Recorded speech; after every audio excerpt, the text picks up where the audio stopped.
Silakan masuk, Pak. Baik, silakan duduk, Pak.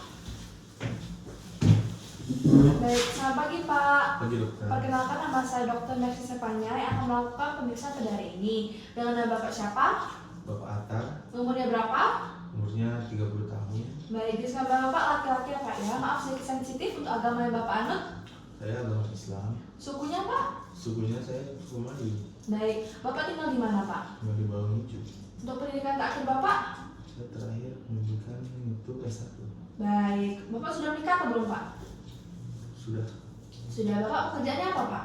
Pekerjaannya kantoran saya, admin. Oh baik, artinya Pak ya. Kita ini akan melakukan anamnesis dan edukasi ya Pak ya. Mungkin saya akan memberikan beberapa pertanyaan. Mohon Bapak dijawab dengan jujur. Apakah Bapak bersedia? Bersedia.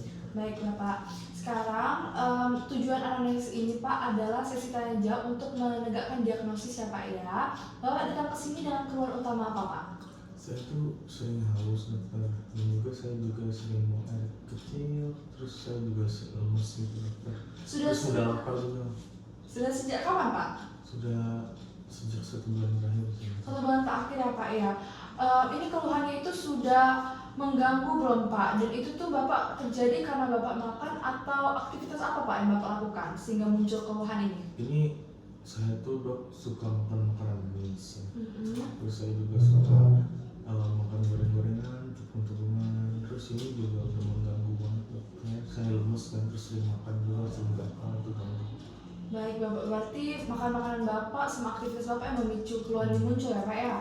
Baik, Bapak apakah keluhannya ini tuh awalnya itu terjadi dari biasa-biasa aja apa semakin buruk Pak? Nah, makin kesini awalnya tuh saya kan udah sering ya dok makan makanan manis gitu ya. Ya awalnya biasa aja. Sebulan terakhir ini udah mulai mengganggu. Seperti saya sering BAK dok, saya sering haus, terus makanan juga lapar mulu. Baik Bapak, apakah keluhan ini nanti timbul terus-menerus Pak? Nah, untuk dulu tuh nggak ada. Sebulan terakhir ini terus menerus. Oh baik. Jadi Bapak, apa sudah cukup mengganggu belum Pak ya untuk keluhan ini Pak? Nah itu udah mulai mengganggu banget untuk istirahat saya karena saya tuh sering BAK ya. Jadi malam-malam saya tuh kebangun terus, jadi istirahat saya nggak cukup. Jadi Bapak itu terbangun untuk buang air kecil benar Bapak? Baik. Bapak, apakah ada suatu hal yang Bapak usaha untuk memperingankan atau ada faktor bisa memperberat Pak keluhan ini muncul?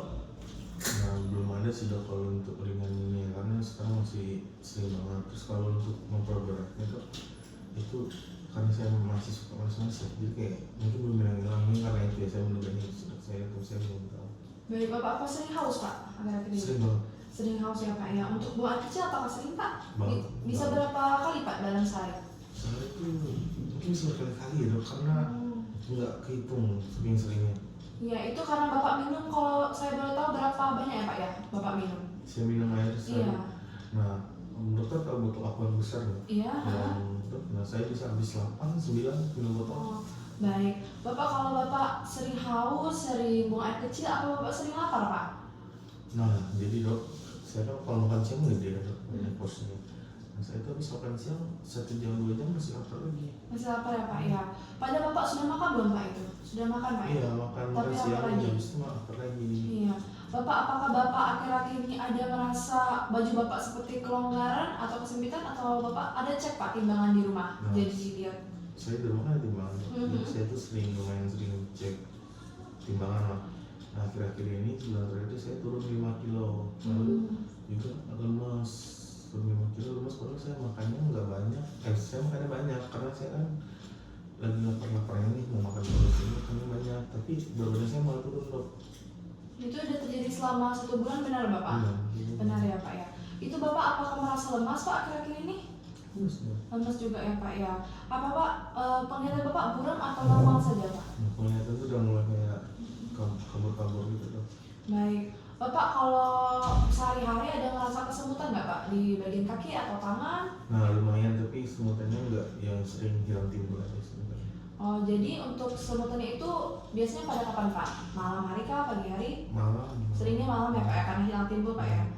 Bapak mengalami seperti ada kelainan atau sakit nggak Pak pada di gusi atau di bagian kulit gitu Pak? Nggak ada. Tidak ada ya Pak ya. Lalu untuk Bapak pada saat Bapak buang air kecil, apakah ada gangguan ereksi seperti sakit atau ada luka di bagian area kelamin ada Pak? Nggak ada. Nggak ada Pak ya. Lalu Bapak apakah ada keluhan tambahan seperti pusing atau mual? Pusing juga sekali-sekali pusing juga, tapi nggak timbul kan pusing. Bapak untuk keluhan buang air kecil, sering haus dan sering lapar ini baru pertama kali atau sudah pernah Pak sebelumnya? Baru pertama kali. Baru pertama kali Pak ya. Baik, Bapak apakah sudah pernah cek Pak? Bapak didiagnosis diabetes atau tinggi gula atau Bapak ada hipertensi gitu Pak? Saya hipertensi sih. Baik. Baik, Bapak untuk obat hipertensi ada mengonsumsi obat Pak? Ada. Oh ada Pak Dari ya. dokter. Bapak masih ingat Pak untuk namanya? Enggak. Oh, nggak ingat ya Pak ya. Bapak ada alergi obat nggak Pak? Nggak ada kan. Gak ada alergi obat ya Pak ya. Bapak apa pernah Pak Bapak dirawat inap karena penyakit yang pernah Bapak derita sebelumnya? Nggak pernah. Nggak pernah Pak ya. Lalu untuk anggota keluarga Bapak, apa Bapak tahu Pak untuk keluarga Bapak ada yang diabetes atau ada yang hipertensi? Ayah saya diabetes. Udah berapa lama Pak kalau saya boleh tahu diabetesnya? 5 tahun. Udah 5 tahun ya Pak ya, sudah cukup lama. Untuk kebiasaan Bapak, apakah Bapak sering merokok Pak? Iya saya minum Bapak sering merokok ya Pak? Bapak minum alkohol Pak? alkohol enggak gitu. Enggak Pak ya. Lalu Bapak apakah sering minum atau makan makanan yang manis Pak? Sering banget. Sering ya Pak ya. Lalu untuk pola makannya saya boleh tahu Pak, sehari Bapak bisa makan berapa kali sehari Pak? Saya makan sehari itu 3 kali. 3 kali. Itu apakah Bapak ada snack seperti makanan atau minuman manis Pak? Sering. Sering Pak ya, berarti berbarengi Pak ya dalam satu hari itu. Untuk begitu Pak, ada makanan favorit Bapak sendiri nggak Pak? Saya suka banget brownies ada yang gede itu. Nah, itu saya bisa habis sendiri satunya. Oh jadi dalam satu kali makan satu loyang habis begitu Pak ya. Baik Bapak, karena Bapak sering makan ini saya lihat apakah ada dikarenakan faktor stres seperti itu Pak? Nah jadi kan saya kan kerjanya di kantor kan saya sebagai admin, jadi kayak saya tuh ngurus keperluan pengeluaran. Nah, jadi lumayan tertekan sih dok, saya lumayan pusing gitu. Karena Bapak aktivitasnya banyak, seperti ini apa Bapak ada refreshing ke olahraga Pak seperti itu dalam 1 minggu? Nggak sempat dok. Nggak sempat, dok, ya? Sibuk banget di kantor. Baik, Bapak apakah ada lagi tambahan yang perlu saya ketahui Pak? Nah, Nggak ada lagi Pak ya. Baik, di sini saya mencurigai Bapak ada mengalami diabetes mellitus ya Pak ya.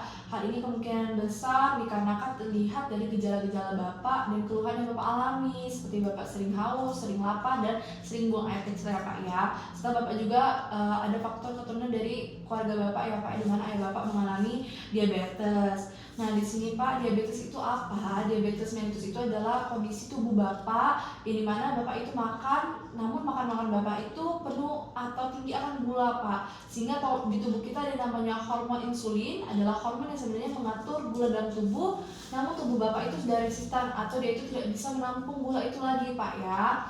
Hal itu kita di sini untuk mencegah Pak agar diabetes ini tidak muncul komplikasi, karena diabetes ini salah satu penyakit multifaktorial oleh beberapa penyebab karena dan memunculkan beberapa komplikasi ya Pak ya, dimana kita di sini lakukan terapi lanjutan berupa perubahan pola gaya hidup untuk menghindari komplikasi seperti gagal jantung atau stroke ya Pak ya. Lalu juga di sini kita akan menghindari terjadinya luka pada kaki karena itu bisa sulit untuk dalam penyembuhan ya Pak ya. Jika Bapak melakukan atau kita nanti melihat pemeriksaan fisik dan pemeriksaan laboratorium, kita bisa nanti mencurigai dalam diabetes dan pemberian obat metformin 2 kali 1 hari untuk 500 mg ya Pak ya dosisnya. Lalu Bapak di sini kita harus mengubah pola hidup Bapak ya Pak secara perlahan namun pasti, dimana Bapak saya sarankan untuk mengurangi Pak ya, untuk makan makanan manis, minuman manis, bergorengan, dan menambahkan olahraga atau aktivitas Bapak ke depannya Pak ya. Dimana Bapak harus tahu seminggu itu diperlukan 150 kali menit dalam 1 minggu, atau bisa membagi waktu seperti 30 menit dalam 1 hari seperti itu Pak ya, agar ada aktivitas yang Bapak lakukan dalam sehari-hari. Untuk makanan Bapak boleh tetap 3 kali sehari Pak ya, namun bisa mengurangi porsi makannya Pak, atau makanannya itu nasi Bapak bisa Bapak ganti dengan nasi yang lebih rendah gula Pak ya. Jika Bapak masih merasa lapar, Bapak bisa ganti dengan snack yang rendah akan gula Pak ya. Hindari Pak ya makan makanan manisnya. Bapak boleh saya tahu Pak, adakah Bapak olahraga itu yang Bapak gemari atau yang Bapak sukai Pak untuk olahraga? Saya cuma suka jalan-jalan doang, Oh, jalan-jalan doang Pak ya. Baik, Bapak bisa menambahkan seperti olahraga angkat beban ya Pak ya, ataupun bisa jogging untuk menambah aktivitas Bapak ya Pak ya. Baik, Bapak di sini saya akan memberitahukan Bapak salah satu edukasi dari diabetes mellitus, yaitu edukasi untuk perawatan kaki jikalau terjadi komplikasi pada kaki Bapak ya Pak ya.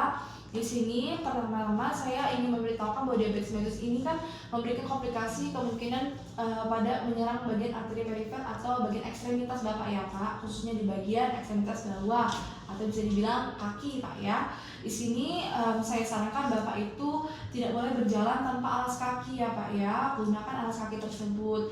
Dimana Bapak alas kakinya itu kalau bisa jika Bapak ke pantai itu Bapak menggunakan alas kaki. Kita sama-sama menghindari adanya benda asing masuk ke kaki Bapak ya Pak ya, sehingga menghindari terjadinya luka atau cacing yang masuk ke dalam tubuh Bapak. Lalu juga Bapak harus memeriksa ya Pak ya kondisi kaki Bapak. Jika ada yang terkelupas atau berdarah sampai tidak nyaman, Bapak bisa kembali kepada saya Pak ya. Bapak juga harus memeriksa alas kaki Bapak, harus lihat apakah ada benda asing sebelum Bapak memakainya Pak ya, agar tidak terjadi luka, karena luka itu akan sulit Pak untuk proses penyembuhannya. Lalu Bapak harus menjaga kaki Bapak tetap bersih ya Pak ya, jangan sampai ada barang-barang atau benda asing yang masuk ya Pak ya, dan kita menjaga agar kaki Bapak tetap kering. Selanjutnya saya sarankan pada saat Bapak ingin memotong kuku dihindari pada saat malam hari, karena itu cenderung minim akan cahaya Pak ya, sehingga nantinya bisa luka Pak nanti pada saat malam hari tersebut. Lalu saya harap Bapak bisa keluar dari kamar mandi atau pada saat selesai mencuci kaki, keringkan benar-benar kaki Bapak sampai ke sela-sela Pak ya, agar tidak ada bagian yang lembab. Selanjutnya Bapak saya sarankan menggunakan kaos kaki Pak, karena kita tidak tahu ya Pak ya, permukaan dari lantai itu apakah ada benda asing atau benda tajam yang kemungkinan bisa menimbulkan luka pada kaki Bapak ya Pak. Lalu untuk jika Bapak melihat adanya mata ikan di kaki Bapak atau dikenal sebagai kalus, itu Bapak jangan langsung Bapak tarik, nanti bisa memunculkan luka. Saya sarankan ditipiskan saja Pak ya, perlahan-lahan. Lalu jika Bapak melihat ada kelainan pada kaki Bapak dan Bapak ingin rasanya membutuhkan alas kaki khusus, itu bisa Pak ya untuk dibuatkan. Lalu Bapak sepatunya itu sebelum Bapak pakai harus Bapak lihat dulu agar tidak ada benda asing yang masuk dalam sepatu ya Pak ya. Saya sarankan juga Bapak jangan menggunakan botol-botol berisi air hangat atau air dingin yang diletakkan pada bagian kaki Bapak ya Pak ya. Dari sini kita sama-sama menjaga perawatan kaki Bapak agar terhindari dari luka ataupun komplikasi lanjutan ya Pak ya. Di sini apakah ada yang ditanyakan kembali Pak? Tidak ada Pak ya. Saya cukupkan di sini ya Pak ya. Sekian dan terima kasih.